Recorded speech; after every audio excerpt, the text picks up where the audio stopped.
people is because we all have the sense right now, and that's certainly part of the reason why so many of you are here tonight, is that there's a little bit too much tyranny going on. And that's the collusion of large-scale enterprises at the top. And so there are attempts to push back on that by developing decentralized systems. And the idea that we can develop a decentralized standard of universal value, which is what money is very interesting idea. I've done what I could to think through the Bitcoin proposition, and it makes sense. But that doesn't mean it's right. Good morning, warriors. Hello and welcome into Good Morning Crypto Reactions, where we react to the most relevant and impactful crypto-related videos from some of your favorite crypto team members. And today, we've got Mr. Johnny Krypto and Gonzo, also known as Super G, joining us for this episode. And as you can tell from the title of our video, XRP has pre-allocated contract to central banks, but we're also going to talk about how the Hinman emails were released on the Patrick Bet David podcast, or at least some rumors of that. But before we get into it, Johnny, how you feeling, my friend? And thank you for being here. Hanging in there, Abs, as always. Thank you for having me here. And it's great to be here with our brother Gonzo, also known as the man with hair just as good or better than George Clooney. But it's a beautiful thing. Can't wait to hop into it. And let me just say good morning to all the War Maniacs out there. We love you guys and appreciate you guys. Awesome, guys. And if you're not familiar with this new content, we do a show every single day, Monday through Friday, 11 a.m. Eastern. That is called Good Morning Crypto, and you get access to every member of our team. But on these shows, we're going to dive a little deeper into the specifics. And Gonzo, I'm excited to play this video from Bitboy. But before we do, how you feeling, my friend? And thanks for being here. Good morning. Good morning, everybody. I'm feeling outstanding. Just feeling very grateful to be here with you guys and just super excited to go down the rabbit hole. Awesome, guys. And with that being said, we're going to play this video of Bitboy Crypto talking about Gary Gensler and the SEC.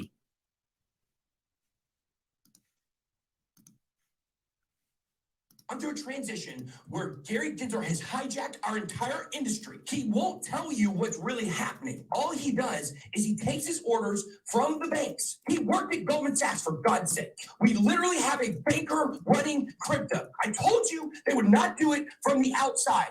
They would come to the inside and try to break it up from in the middle. Gary Gensler has to be removed. And the first thing I think of when I talk about Gary Gensler is the fact that he was working with Sam Bankman-Fried before the collapse, Johnny. But not only that, is that right before he came into the SEC, Jay Clayton sued Ripple Labs for selling unregistered securities. And we're going to dive into the details here. But what do you think about Bitboy's statements before we show our next video?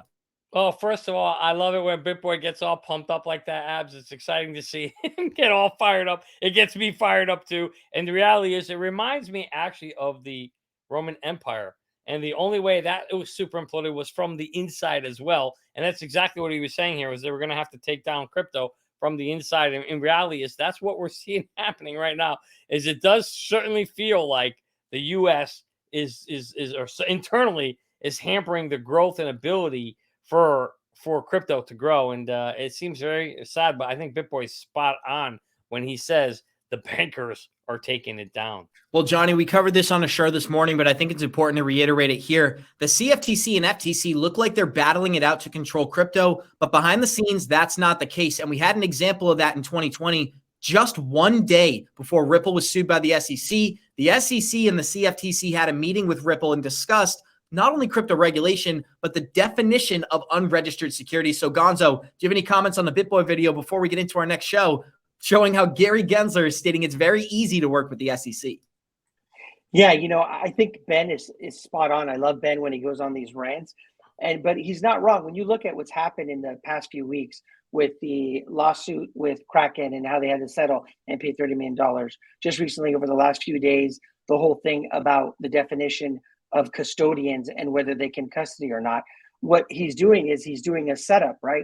Where they're going to say or tell the people that crypto's bad, but we're here to save it, right? TradFi, the legacy financial system, is here to save it. You can trust us. We'll custody your crypto. We'll hold your Bitcoin and Ethereum. We'll do the lending and the fees and all that, because you can't trust what happened before, right? And they're going to use SBF as an example with FTX. They're going to use the collapse of Terra Luna. They've been attacking stable coins. So they're going to use all those different excuses so that they can try to be the heroes. And so he's spot on.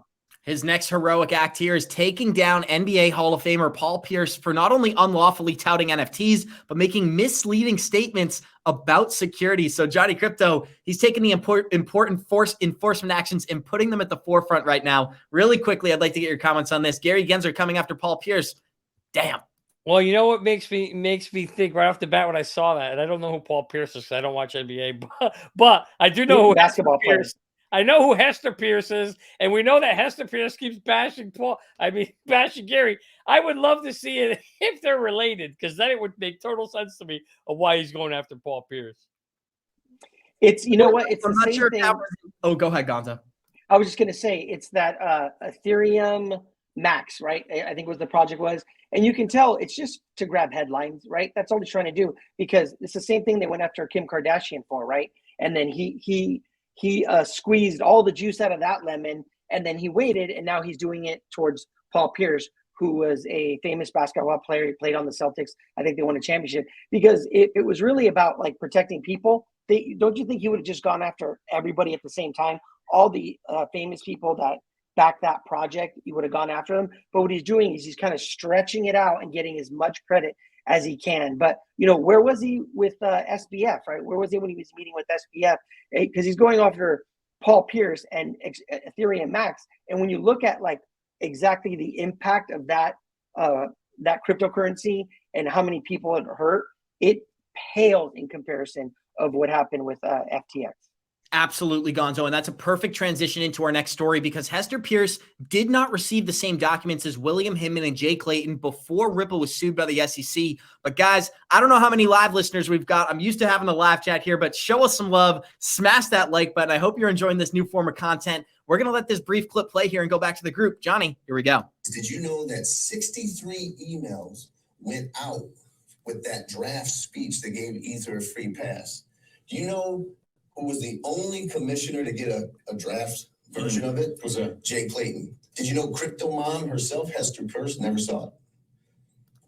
How do you draft? Why would we're going to play the remainder of this, Johnny, but I got to get a reaction from you there, because we've talked about this a million times before. Are there actually good players in the SEC working for correct crypto regulation, or is it a classic example of all the world being a stage? Hester, you're going to play the good guy. Gary Gensler, you're going to play the bad guy. But at the end of the day, these enforcement actions are going to be put through, and you're going to deal with the consequences. Before we play the remainder, what's it mean to you, Johnny? Well, Abs, you know what I'm gonna say, because you know what I think, right? The whole thing is WWE. It's a political theater, right? I say it all the time. So, you know, that's my belief. I could be 100% wrong, but the reality is that's what it feels like. We saw the other day that what was it, Pocahontas? I forgot her real name. Senator Warren was giving a script to the SEC. You know, here are the questions, here are the answers. Are these okay with you, right? So when you ask me if it's scripted, well, since we've seen the script, it's kind of hard to not think that maybe some of these other things aren't scripted as well. So hard to say, Abs, but to see this, all 63 emails only went through one commissioner, only in the head at the time, and not anybody else. I'll tell you what, if it smells like a fish and it flops like a fish, there's probably something fishy going on there, my friend. Gonzo, we're going to let the rest of this clip play and go back to you, my friend. Here we go. Clayton even be involved in that draft? Why would he even? he gave input? He's the only commissioner. Bill Hinman was deposed. Ripple was successful in getting him deposed. Of course, they redact everything to the public. And I have it here if you want to see it. The lawyers asked him, did you ever represent? How much is redact? Ethereum? 90%. Can I see? This goes to Pat. You were telling a story a couple weeks back about you were at Harvard and you said that there was a guy who was having trouble. So just find a congressman, pay him $500,000. That was it. He's going through an election and he'll help you put up a law to hurt them. This is it? Yeah. In action. He's asked questions like, have you ever worked for Ethereum Foundation? Look at the answers. Look at the redactions. All right, and this isn't the whole. This isn't Look at this. This isn't the whole lawsuit. Dude, are you kidding me? Right? This is insane. Now, why would they redact Pat if he's asked a question? Have you ever had clients that are part of the Ethereum Foundation? if I represent you and your business, I can't talk about what we talk about. So if someone I wish I could say that I was surprised, Gonzo, but this is something we've become so accustomed to over the last couple of years. And one of the things the SEC does is they hide behind the statement of trying to protect investors. But when we go in and try to get answers from Gary Gensler, we receive blank pieces of paper in return. So I'd love to get some thoughts from you, and then we'll continue with the video. What's it mean, Gonzo? Yeah, I hadn't seen that video before, Abs, but what that tells me is that you had collusion, right?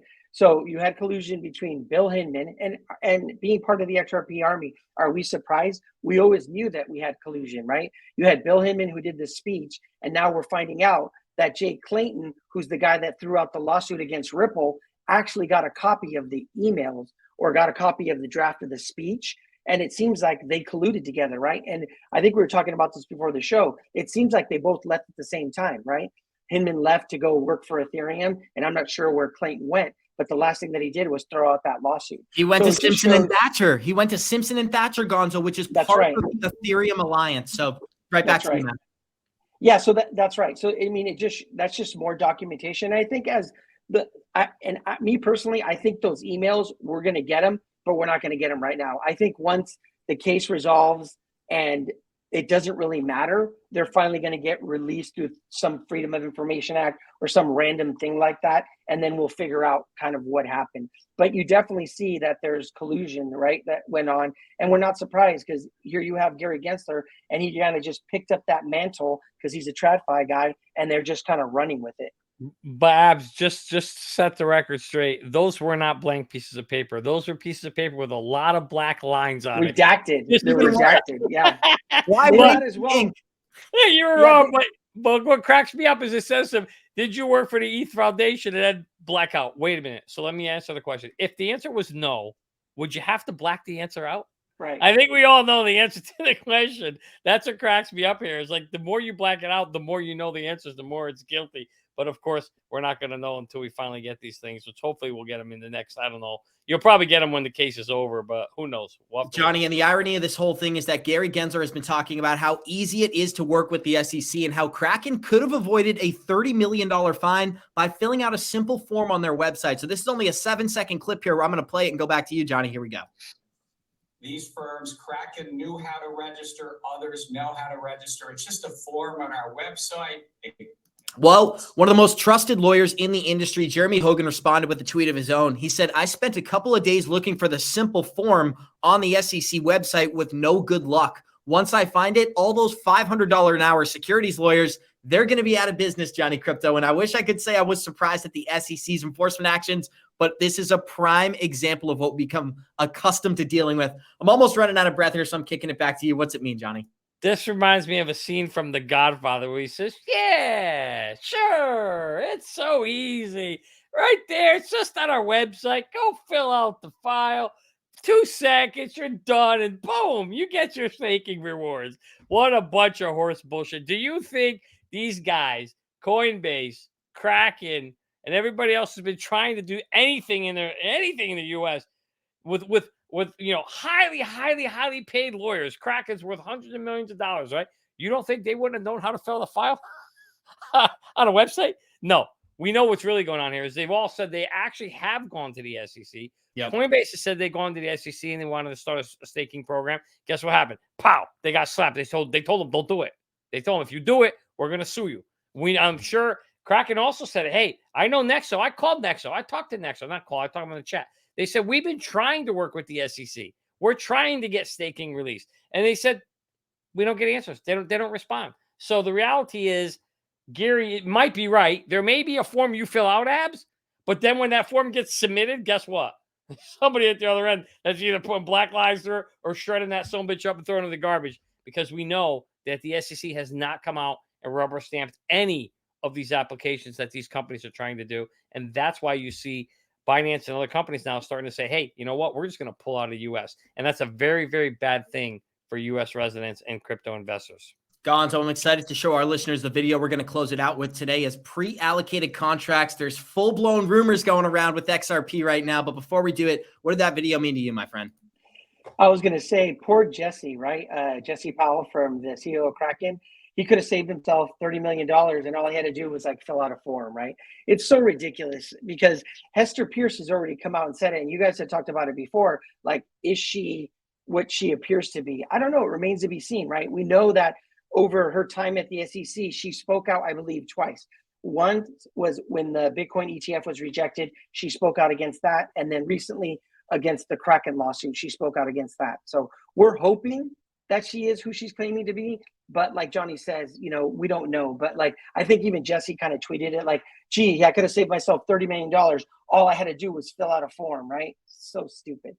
Absolutely. And Johnny, we talked about this on the show earlier. Forbes released an article talking about how Ripple was being completely different than Ethereum from the SEC. And they broke down how Simpson and Thatcher may have played a huge role. But guys, if you're enjoying this content, show us some love, smash that like button, and check out this brand new video. Brad Kimes and Ben Armstrong talking about pre-allocated contracts with Ripple Labs. And it is speculative, right? But it is like an ultimate goal kind of thing. And if you think about, the idea of bridge work, or XRP working as a bridge currency in the respect that you just described, like I said, if every country's holding a little bit of it, or their central bank's already holding some of it, this gets quite interesting too, because if you go into that summary judgment, they have pre-allocated contracts, but we don't know exactly how many and to whom. And there's lots of speculation about who those pre-allocated contracts of XRP could be too. Johnny Krypto, we've heard Bank of America not only come out and endorse Ripple during this lawsuit, but state they were going to be using RippleNet for on-demand liquidity right after the lawsuit. So I'm going to kick it to you. And then Gonzo, what do you think about those statements there? And how do you feel about the possibility of Bank of America using RippleNet for ODL? Yeah, very, very interesting news. This was actually new news to me, Abs. I was not aware that they had pre-allocated funds that they could give to, and I'm not even sure who it's to. Maybe it could be the banks, maybe it could be the countries, maybe it could be the governments, maybe it could be the central entities. I don't even know. That's very interesting to me to hear that. So the good news about that is to me, it almost sounds like if they're doing pre-allocated funds, almost like they want to precede the entities, right, that they want to be able to get the system. It's like an airdrop, right? It's almost like they're planning to flip the switch. Am I right? Yeah, exactly. If you're going to flip the switch, you've got to make sure you've got plenty of liquidity out there to be able to do that, right? And so the question that I now have is, okay, well, tell us, who are some of these? Why do they have to be secret? Why are we not able to know who these pre-allocated funds are allocated to? That to me makes no sense. So maybe we just start knocking on Ripple's door and say, hey guys, what's going on over here? Gonzo, what's it mean to you, my friend? We're about to play the remainder of this, and we're yet to show the most exciting part. Yeah, we're connecting the dots, and I hope it's true, but I can't say this. We do know one thing, that when they roll out something as big as this, it doesn't start like as soon as they make the announcement, right? These things are built years in advance. So it would make sense that they would be doing something like this so that when they finally win the lawsuit, they are ready to hit the ground running. All these things get laid out years, right, if not months in advance. And so it would make sense. I hope it's true.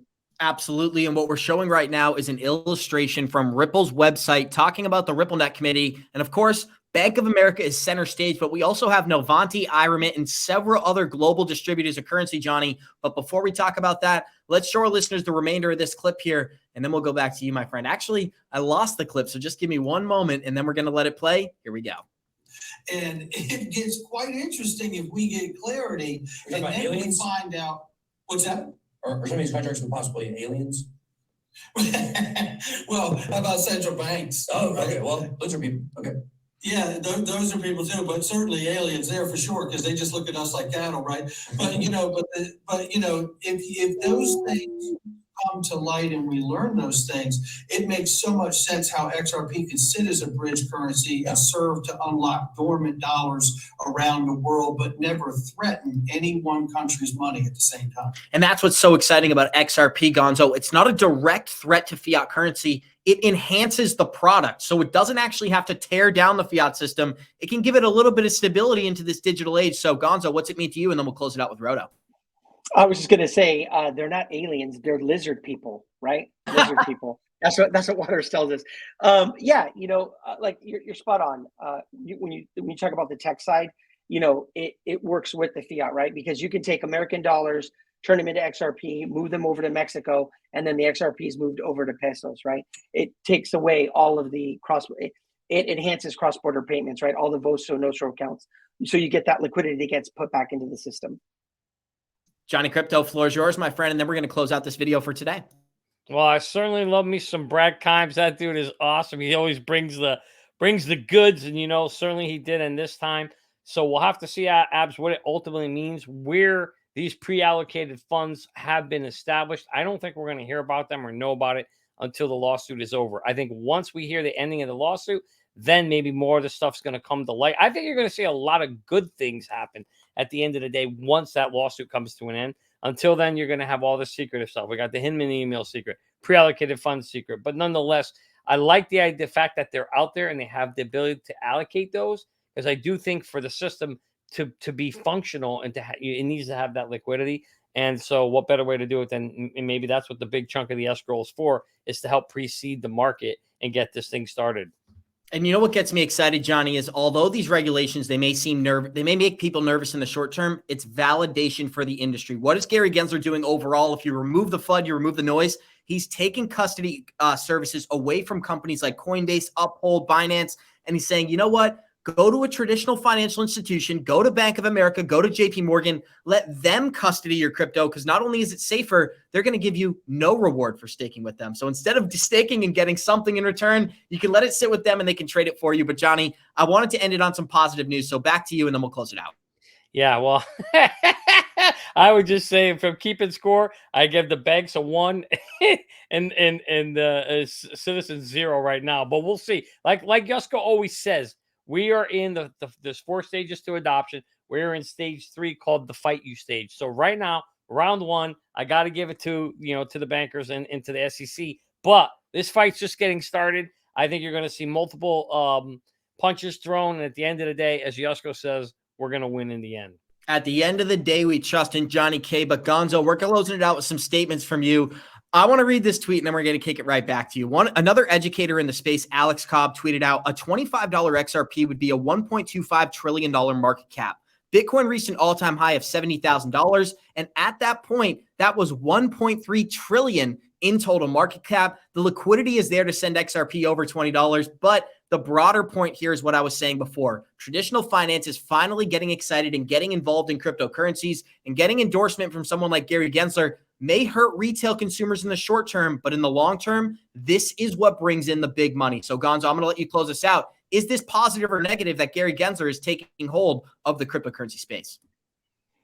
I think that remains to be seen, right? I think that, we've talked about this, we need regulation to come in so that the sovereign wealth funds and the huge influx of money comes in so that we can get the kind of price points that you're showing on the tweet, right? And just to let you know, we don't like to talk about price points, but when you do a macro fib poll on XRP, $25 is within that fib poll, right? It's super extended, but when you think about FOMO and what happens, and if they win the lawsuit and they get clarity, right? And it's one of the few XRP is the few cryptocurrencies that has clarity and can't be attacked by the SEC anymore, and we start seeing other cryptocurrencies being attacked, you could see an influx of money in the next bull run going into XRP. Not financial advice, but I'm just saying it's feasible when you do a fib poll. And it's more feasible than when we talk about 589. That's not happening this bull run, right? At least in my opinion. But $23 to $25 actually is within that fib poll. Absolutely, guys. And we're going to close it out by saying thank you to each one of our special guests today. So I want to say thank you to Gonzo and thank you to Johnny Krypto. Always a great time when we record together. And guys, we're going to close this show out by showing you the smartest way to track your cryptocurrency, because this is a product everyone should be aware of. Have you gotten wrecked in the crypto market space or watched your crypto portfolio go all the way up and then all the way down without taking profits? If so, it's probably because you didn't have an exit plan. The good news is that doesn't need to happen anymore thanks to a new and innovative crypto tracker called Merlin. It's the smartest way to track your crypto. Merlin brings all your coins into one place so you can see all your assets across the different exchanges on one screen. You can see your total portfolio value and, more importantly, your daily gains, losses, and totals since inception. Merlin puts the power back in your hands so you no longer have to guess what your portfolio is doing on a daily or monthly basis. Most importantly, Merlin lets you create an exit plan and sends you notifications when your targets are reached so you no longer have to get wrecked in the marketplace. Go to merlincrypto.com, that's merlincrypto.com, and sign up for our free 30-day trial and get on the wait list so you can receive an email when the product is launched. Don't miss out on this new and innovative app, Merlin. It's the smartest way to track your crypto. Amazing, guys. And if you're excited about that new and innovative product, check out the waitlist down below. Already, we have 2,000 warriors excited and waiting for this application. So when launch comes, we're looking forward to bringing it to you. But guys, thank you for joining us today. We're going to close it out by reminding you next week, we got Waters Above joining the show. So that's going to be a great episode. We're going to close it out the same way we always do. Warriors, rise. Get your shit together, baby. Thank you for joining us. Let's go.